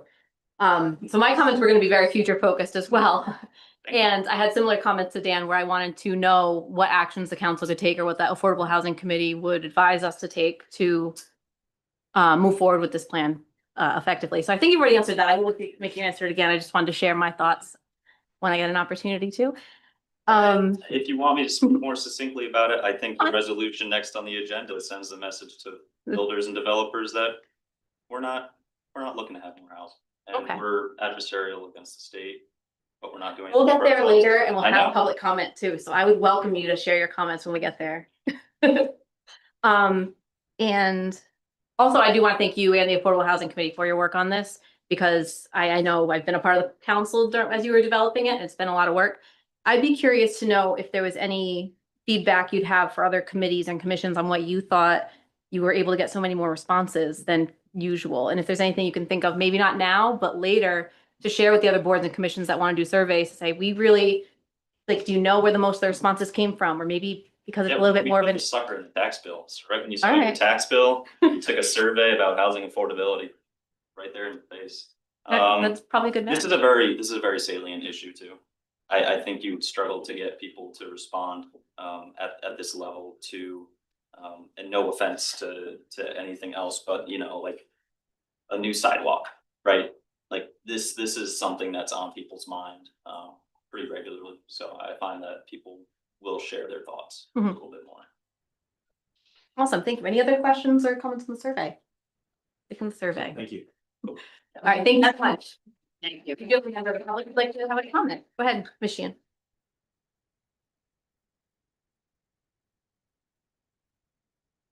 Ellen G. in Richmond. But I totally agree that we need more housing.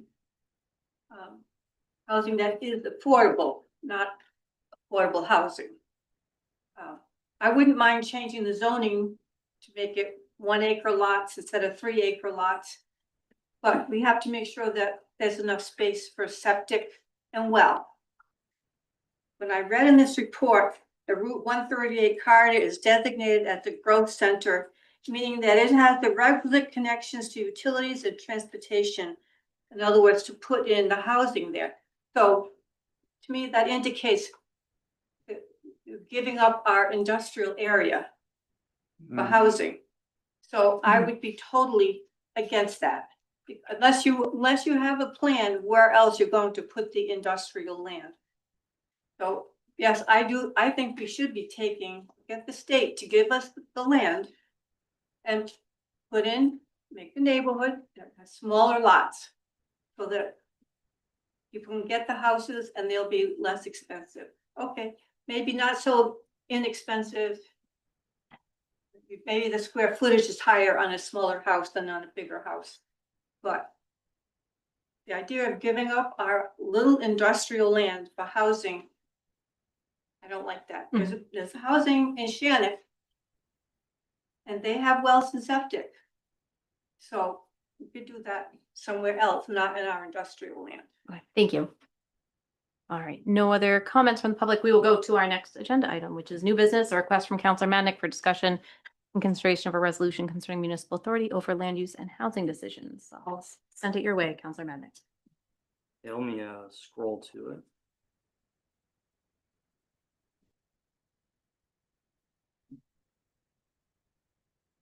All right, so I'll try and get to it.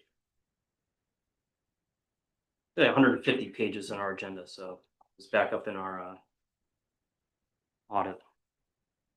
Okay, so in general, what this resolution is stating is that some of the land use legislation through the state over the last 3 to 4-ish years has had quite a bit of impact in rural communities.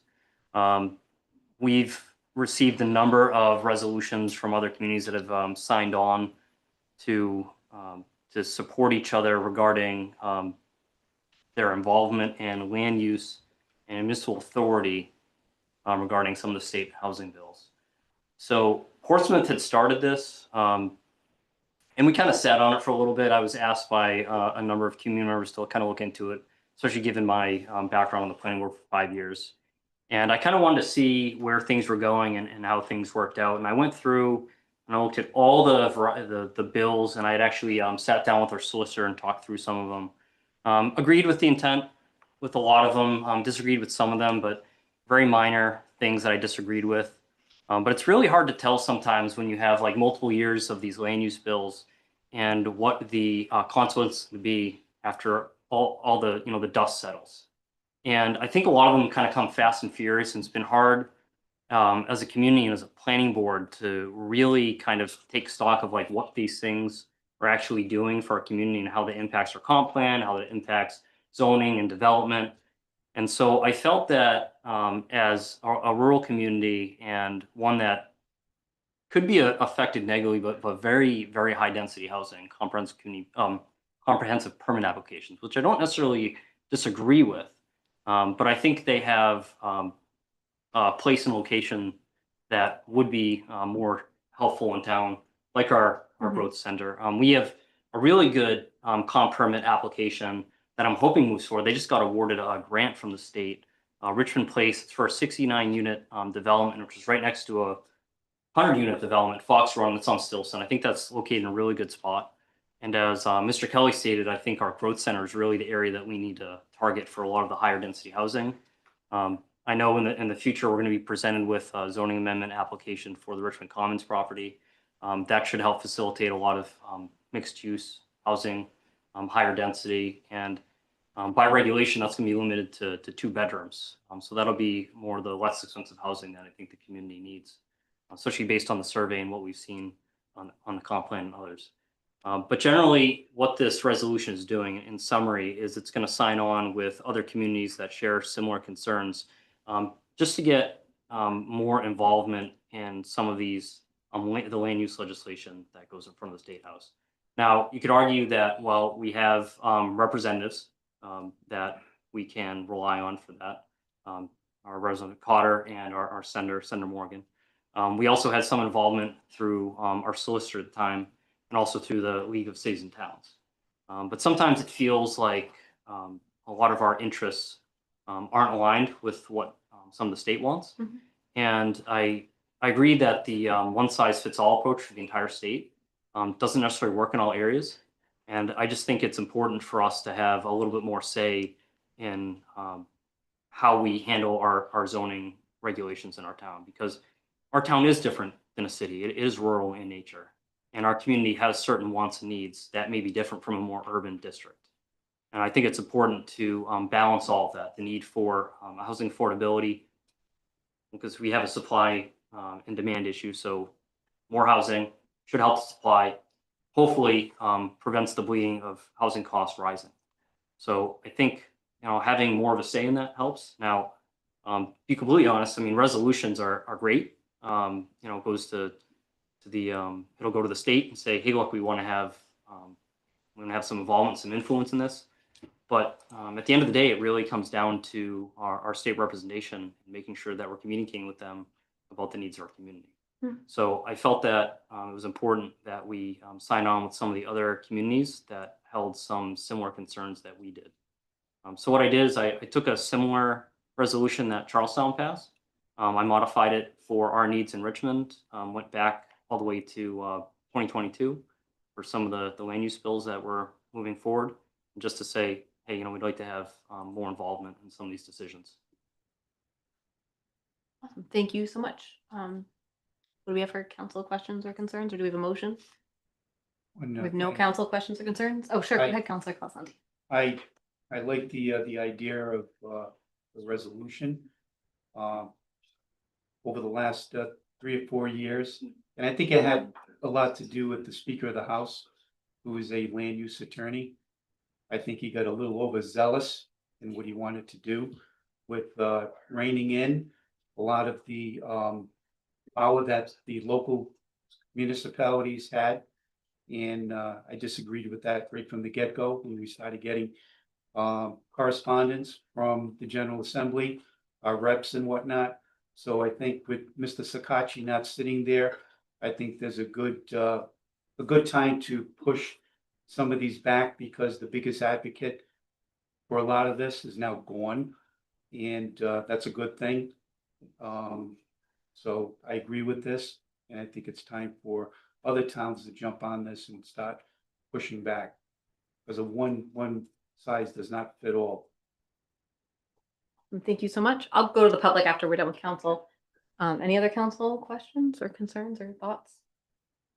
All right. I'll say I think we should take off the word joint on the municipal statement, because we've modified ours to be just ours. Just so we can stand out a little bit as not not one size. I didn't like the idea of a one size fits all resolution. I think I said that during the Tri-Town Council meeting, but we tried that during our first term. We signed on to a letter to help prohibit these and it didn't go anywhere. So I would appreciate just if it helped us stand out a little bit. I want to make sure we don't join the lawsuit by doing this either.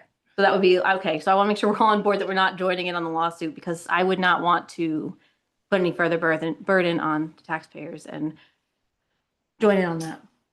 Those are my main thoughts here. Any other? No, all right.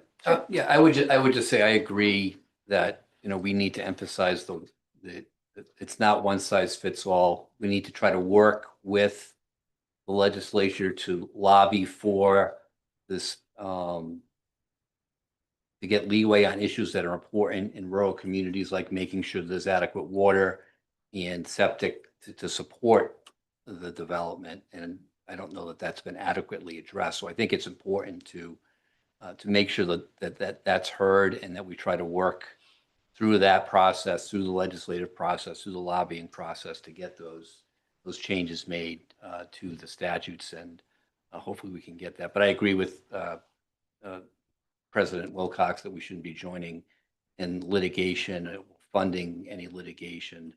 I don't see that as an efficient use of our resources. All right. I did see a hand in the back, Ms. Kent. Please do state your name for the record. Joan Kent, Richmond.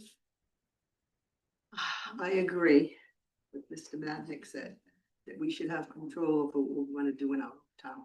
I think we have to take everything into consideration, what we want to do as far as any type of housing.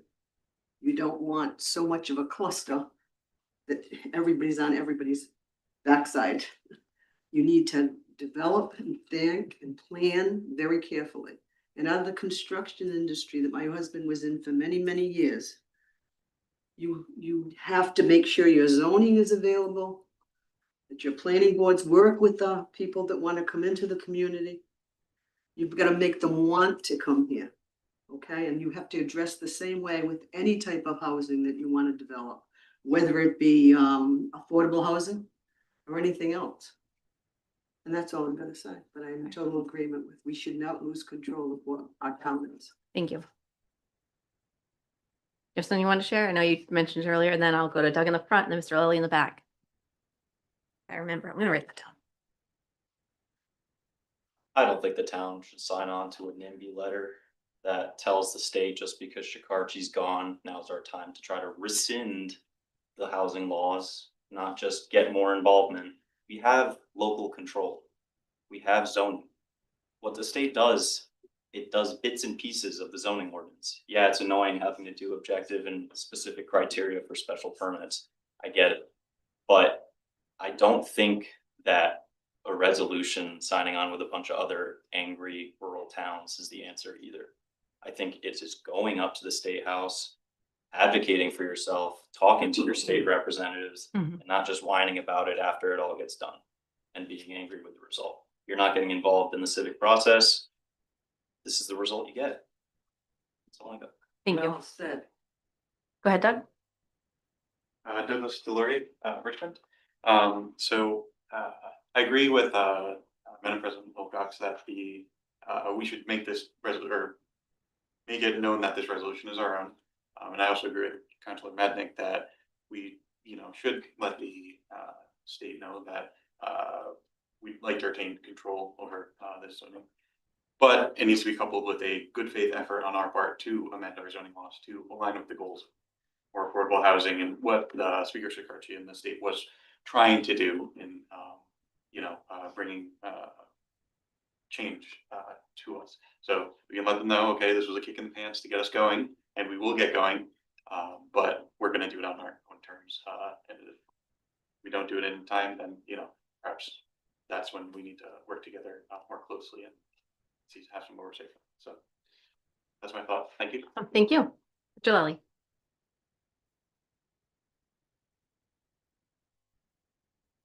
Hi, David Lally, Richmond. I would advocate joining with the other towns in responding in solidarity with them, responding to the state and letting them know that we need to push back against their taking over our zoning and planning regulations.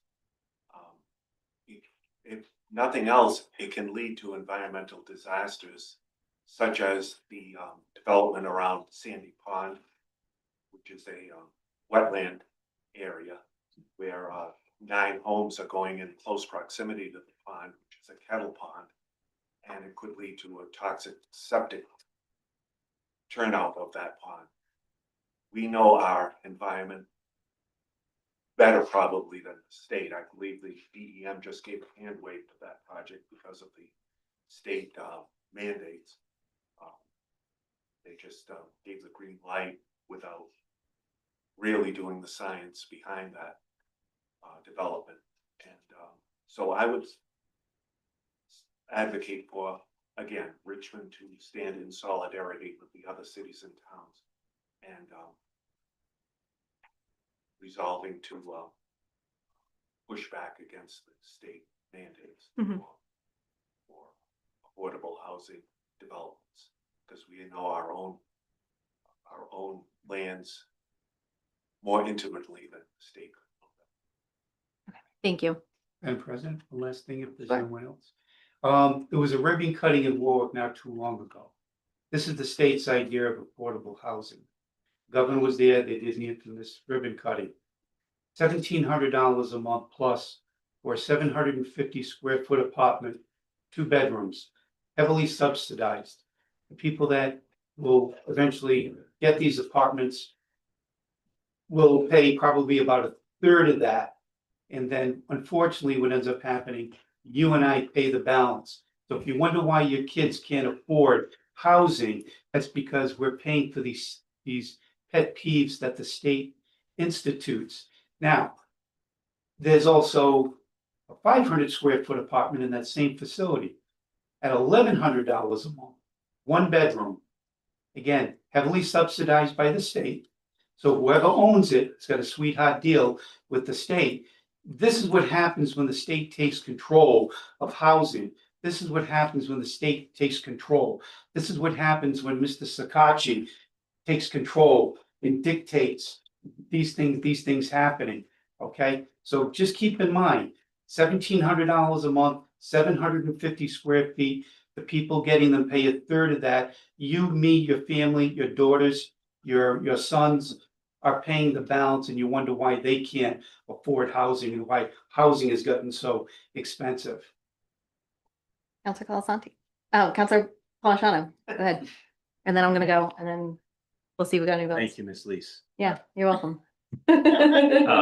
You know, I think there's been a lot of conversation on this. I think this resolution, albeit symbolic, does allow us to at least go on the record to state where we feel as a community, and as representatives of this community, we're representing those people who have come to us and talked about this. Now, there's a lot of work that needs to be done. We've talked about the comprehensive permit request process. Many constituents reach out. You know, there's someone wants to sell a large parcel of land. A developer buys that land. They do the comprehensive permit request, and it now can circumvent some of the previous zoning, the regulations that gave us some control. There's a feeling of out of control now. Can we stop that today? No. Can we mobilize to try to get with other communities to try to have an impact, to get more control? I've heard that word over and over. Just to have a say, yes. But there's 2 worlds, right? A lot of these comprehensive permit requests are happening in the rural part of Richmond today, where you're seeing large pieces of land. I do think we have to address that, but also there's the piece where we do need more housing options. When we talk about our development zones, our areas like Wyoming, like Shannock, these are areas where we can have mixed use types of small housing, apartment housing, or starter homes that are affordable to people. So there's 2 avenues we need to put the work into looking at. It's not just the people sitting on this council, it's all the people in this audience. It's our boards and commissions that are going to help us to do this, plus working with our elected state representatives. So I think we're talking a lot about it now. This is a kind of a raise the flag to say, look, we have this concern, but it doesn't change anything. We have the work that's going to have to be done. Thank you so much. So I think I've made it clear with past conversations and in past information available online that I'm not against housing. I'm not against development. And even with the bills that come through, when this first was pitched, I'd asked the Portsmouth Town Council president when he sent it to me, I said, what bills specifically are you objecting to? And he was just like, all of them for the last 5 years. That was a little too much and too late, right? And that's why I didn't want to sign on with it initially. So I kind of wanted to back to Mr. Kelly's point where we need to be advocating for this when it's in front of our state legislators. And it brings me back to another point I had with the resolution itself, which is we're sending it now when they're not in session and they're fighting for their seats. It could very well be that our representative and our senator change in November. So while we approve this today, I would encourage the new council, because this may very well be all flipped as well, do it again, because this is not going to be, these resolutions are effective for our terms. And then that's my understanding. So when the new session hits, the new council will need to do it again. And I would encourage them to do it on specific bills, but not only do that, take it a step further. We get our bill, we send it to our legislators, and then it goes to a hearing in the Senate or in the House, right? And you look at the testimony and you don't see our resolution. I've taken the extra step a few times to send the resolution again so it shows up in the testimony in front of the people who are hearing it that day. Haven't done a lot, handful of times, but I think that that's what we need to do is also carpool to go up there. So yes, it's symbolic, but I think it's important because a lot of constituents have reached out, and while I'm in favor of some, but against others that have been presented over the last several years. So I'm in favor of the not so cookie cutter resolution, and maybe we'll stick out of the municipal statement if that sounds like a good path forward. Yeah, Madam Chair. So I'd agree if you'd like, we can remove on the second portion of the resolution, the joint municipal, we can request that our clerk and administrator modify it, and you can sign off it later. But I just want to bring up a point about that a few people made regarding a lot of the housing bills and advocating at the State House. So a lot of the bills that got passed were prior to my time on council. But I do want to make it clear to the community that when this was brought up to us earlier on this year, I mean, I spent a lot of time reviewing these bills, communicating with our solicitor, meeting with our solicitor about what these bills mean. And I went through the resolutions that all communities passed, and frankly, I disagreed with the specifics being like, well, we disagree with all these bills. And I'm just going to go through them real quick so you understand the amount of work that I put into this. And while I agree, we do need to advocate the State House. I think we do a fairly good job about that. And even if our representatives do agree with us, they're only one of many. And so even if they disagree with the intent of the bills or what's in them, whether they vote no or yes, a lot of times some of the things pass just because of the majority of the General Assembly that agrees with them. I do think that our community has done a decent job of advocating through the League of Cities and Towns, through our solicitors in the past when some of these things were going on. But just I'll just run through some of them. Housing Bill H7062, it set uniform standards for citing ADUs and it provided clarifying guidance to municipalities on how to zone ADUs. So we modified our zoning ordinance for ADUs. I support ADUs. I think they're important to our community. So based on my interpretation, I agreed with the intent. So that bill came out of this resolution. I'm not sure that some municipalities that signed on the resolution actually understood what that bill was trying to do. So that's one example, but I'll give you one that I disagreed with the intent. So Housing Bill 7949 A sub AA, it made changes to the approval authority from the planning board for small developments. It limited public oversight of development plans and relies on the admin officer to make decisions, which could be good or bad depending on who your particular admin officer is. That's the town planner. But based on my interpretation, I disagreed with the intent. And the reason I disagree with it is I felt that a lot of these things should have some public oversight. I think that the public, even if the public doesn't have a lot of influence or control over whether a development is going to get approved for the planning board, I think those things are important to have at least public involvement so people can see what the process is like and what's going on in your neighborhood so that one day, development just doesn't show up. I'll pick one where I agreed and disagreed with the intent. So House Bill 7984 A sub AA. It allowed for mobile and manufactured homes to be counted for affordable housing numbers, but with restrictions. It also provided criteria for some mobile homes to be only be counted as a half a unit. Based on my interpretation, I agreed and disagreed with the intent. I thought that my philosophy on this is that all homes that sell between 80 and 120% of the area median income or below should be counted as affordable housing to meet the goal. Right now, to be qualified as affordable housing unit, it has to sell with the deed restriction 30 years within that 80 to 120% income bracket. Now for Richmond, that's between $90,000 and $135,000 of income, which I think the last time I saw a number from, it was Housing Works RI, that put the house like over $300,000.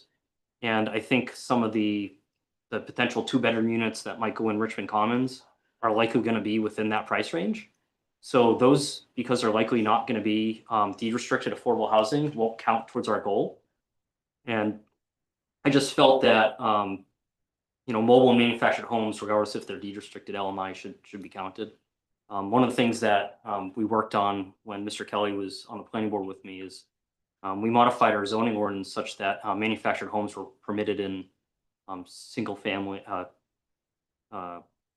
permitted by right. With a single family. Yeah, in single family zones where they weren't previously.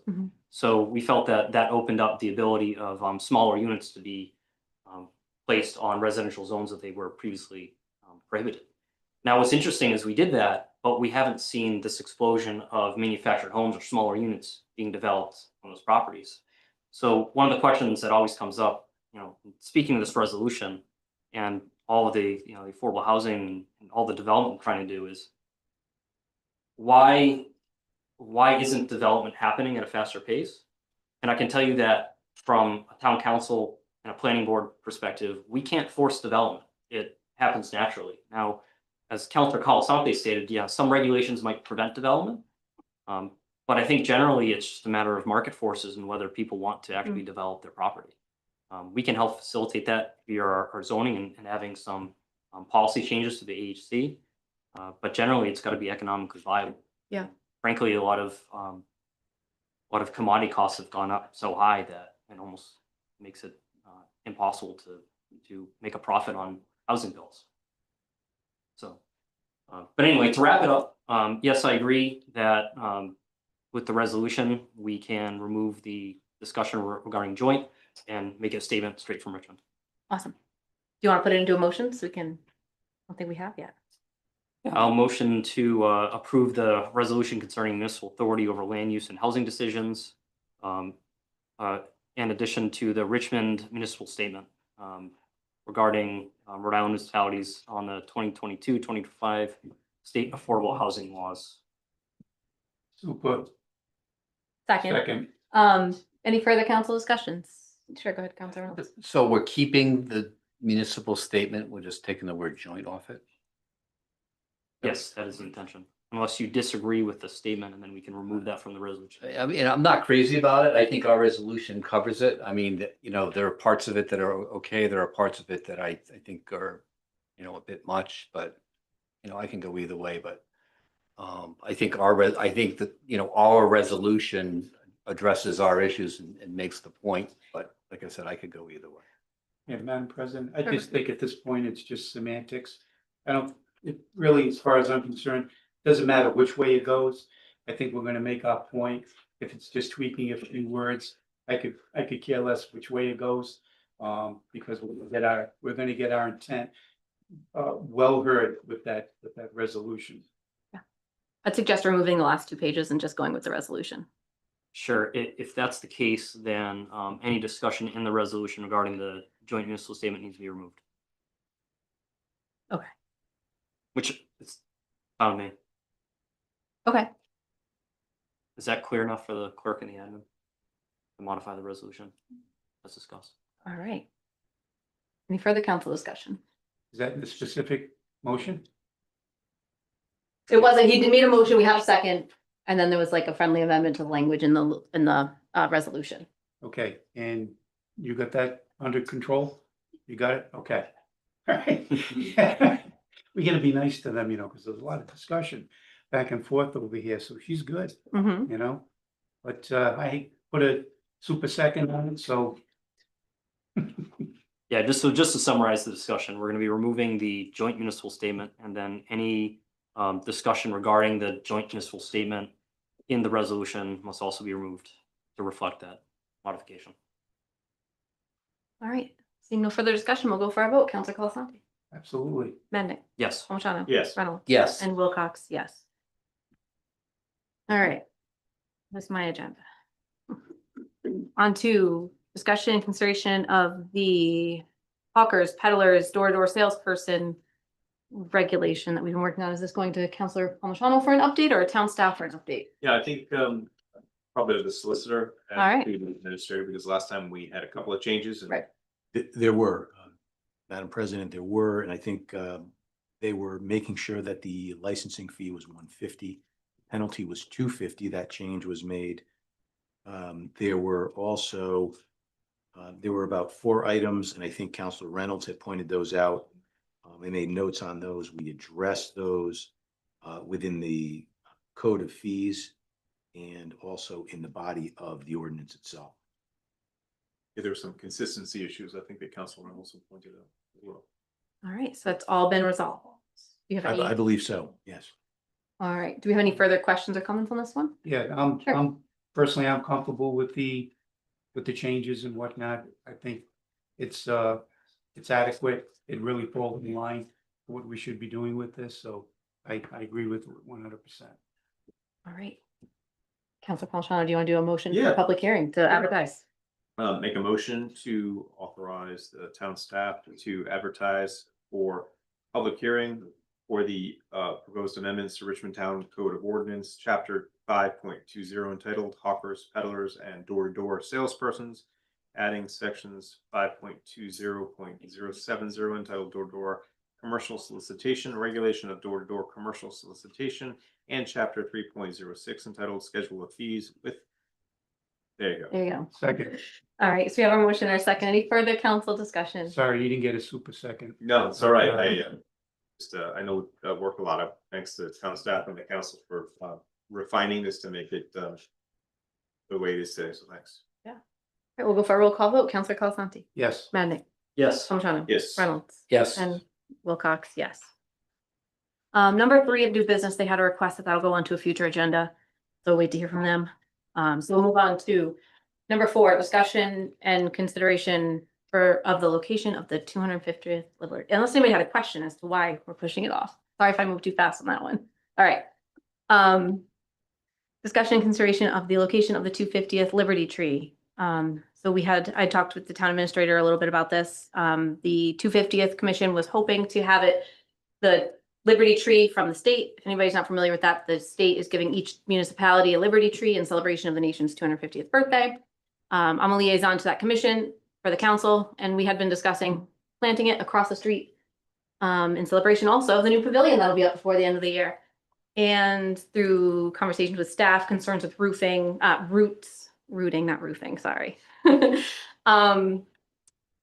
think the DPW director and the town administrator had found a more specific spot on the lot that it'll work out at. So do you want to share a little bit about where it's going to be? Sure. So I believe the last I heard is that the tree will be a maple, and anybody who has maples in their yards understands that they root high, and so they take a lot of surface water, and you do not want one directly located near a septic system and or building. And so our pavilion will not be completed when this is to be installed. So we had kind of talked about initially having it be like symbolic and then relocating it. But Gary and I took a look today, and we feel that it would really look nice directly across the street between the 2 entrances, even though those are permanent entrances on our town land, not in the state right away, especially as that big pine tree that if you're pulling into the lot on the left is probably going to need to come down. So we feel that it will continue nicely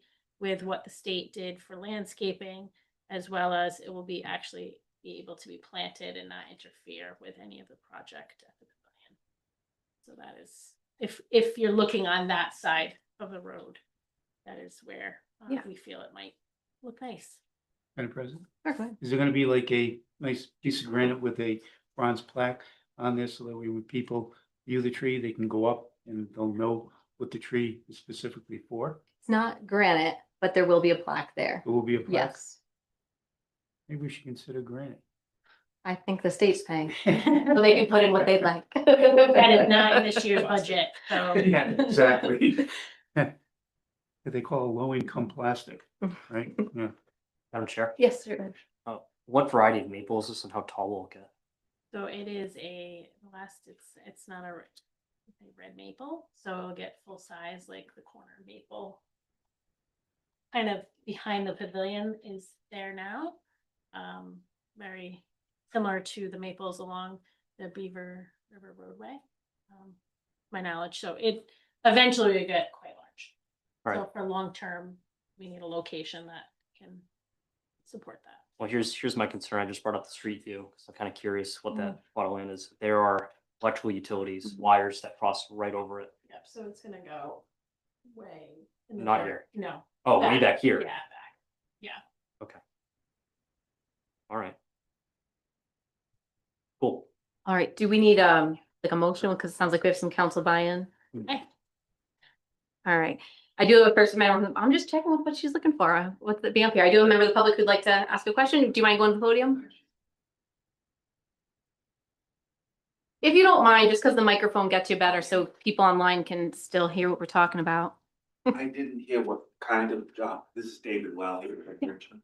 Didn't hear what kind of maple it was. I believe it's gonna be a red maple is. Red maple. I don't have the species To in Rhode front of me. Island? It's a native, it's the, Oh, okay. it's the native. Round maple. I'll mention that to conservation. Yeah. Oh, definitely. I think it's the state tree. That's why they're doing it in every municipality. Yeah. Yeah, not the invasive Norway. Do we need a motion or? I think she I said we do just, not. I know the 250th was talking about it, so I just wanted to make sure that everybody was on the same page.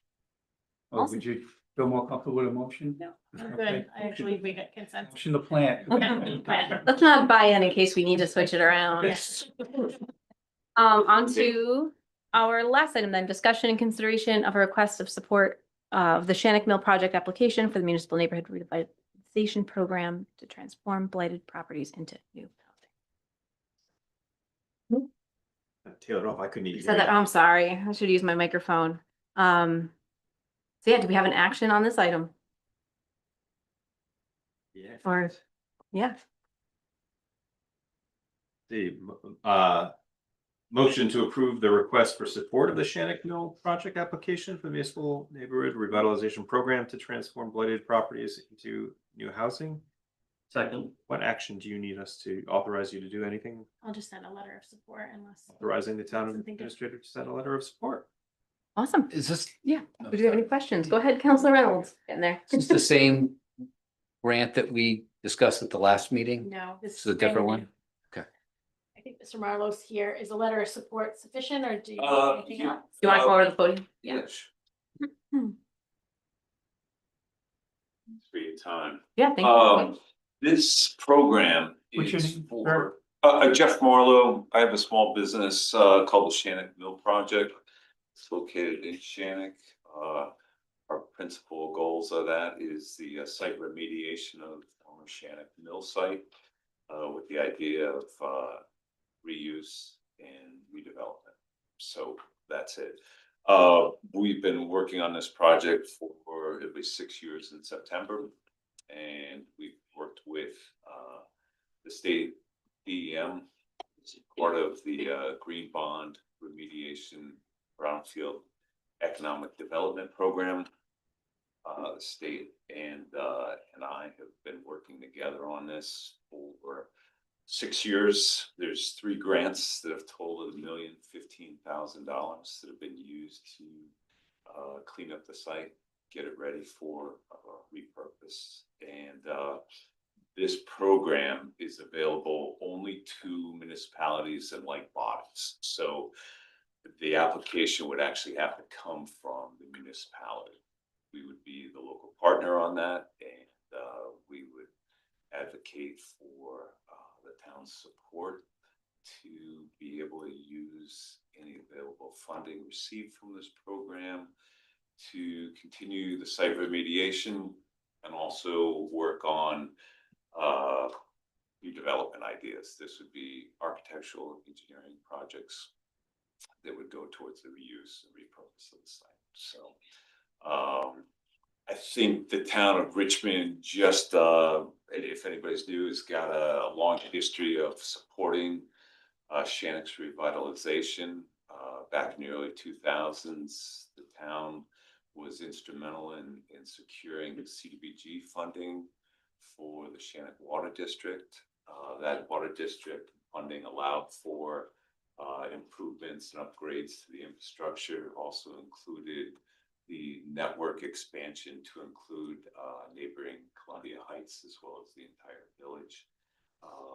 Basically, that project has enabled us to be able to consider additional housing in and on the Shannock Mill project. So anyways, what we're proposing is working with the town, our legal counsel, along with myself, my team of engineers, architects, and designers that we've put together over the last 6 years.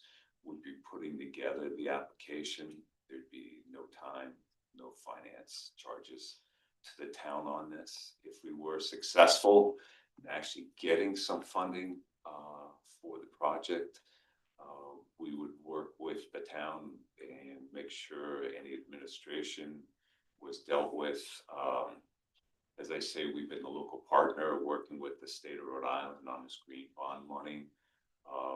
We're very experienced in how to put together reimbursable cost, documenting appropriate expenses, that sort of thing. So I don't think this would be a big ask on the town's behalf, but it's possibly a way. Here's what I know: there's $5.2 million that are going to go out amongst all the cities and towns around the state of Rhode Island. And I think this project is really the poster child for what this program is trying to do. Take an otherwise sort of undervalued, blighted parcel and upgrade it through site remediation, through some engineering and architectural design, and get it back to be a functioning part of the community, and also, you know, a real asset to the local tax base. So that's what we're asking for. And I think Shannock in this location maybe has some weaknesses for this application, but I think it's worth a try. And that's what I'd like to ask you. So. Awesome. Thank you so much. Yeah, definitely worth the shot for sure. Madam President, just a quick question. Yeah, sure. What type of like apartments are you going to be striving for? 1 bedroom, 2 bedroom combo? Are you doing artist lofts? Yeah. What? No, so all those are all great questions, and we're going to be going in front of the planning board here, both for pre-application and upcoming master plan review at some point here later on. One thing that we've learned on this, and you speak to kind of both some of that post-war housing as well as what we're missing. They're kind of calling that these days the missing middle, right? That's smaller. Thank you. Pre-war housing, that's the duplex, that's the triplex, all that sort of stuff has all kind of been lost, and it's all now big, you know, as developers have really found with the economics, it's McMansions on 3-acre sites. That's where they can make their money. But the problem is it really knocks out a good portion of the population. I think the gentleman that was here earlier speaking of affordable housing, you know, the average family formation these days is like 1.8 people. And so you don't need 3,000 square foot structure and dealing with the heating, cooling, maintenance of those sort of structures. And so our plan, our goal is, could we build a number of single family detached structures that would be for sale, be simple, that would be in that sort of 900 to 1,200 square foot range. That would be affordable both for heating and cooling, as well as for the owners to be able to maintain. So I'm a big advocate. I've been in the village for 34, 35 years. And I think whenever a community can gain from owner occupied housing, it's it's to the betterment of the entire community. So that's what I'd like to see. I think you're spot on because again, post World War II, the average size of the homes that they were building for these GIs and for nurses, for doctors even, that were coming back from war, all right, that weren't getting subsidized by the federal government, were about 1,100 square feet. So you're right there in that sweet spot. Over post World War II, going into the 60s and 70s, we started building our, like you said, our McMansions. But now with homes now, 1.8 people, 2 people, and I'm really surprised that they don't, in the stats these days, include the pets. You know what I mean? Because sometimes instead of kids, they've got 2 dogs or 3 cats or whatever. I'm surprised they don't calculate that into their stats. But I think you're spot on with about the 1,100 square feet. That's perfect. Great. You guys would love my house. It's a little big, 1,300, sorry. But yeah, thank you so much. Any further council comments? All right, we'll go for a roll call vote. Counselor Colasanti. Yes. Madnick. Yes. Palmigano. Yes. Reynolds. I'm sorry, did you want to make Yes, the was motion? there a motion made? There was. Yes, Jim did, I seconded it. And Wilcox, yes. I missed it amongst the other. Can we have the motion to adjourn? So moved. Second. How do we vote? Counselor Colasanti. Yes. Madnick. Yes. Palmigano. Yes. Reynolds. Yes. And Wilcox, yes.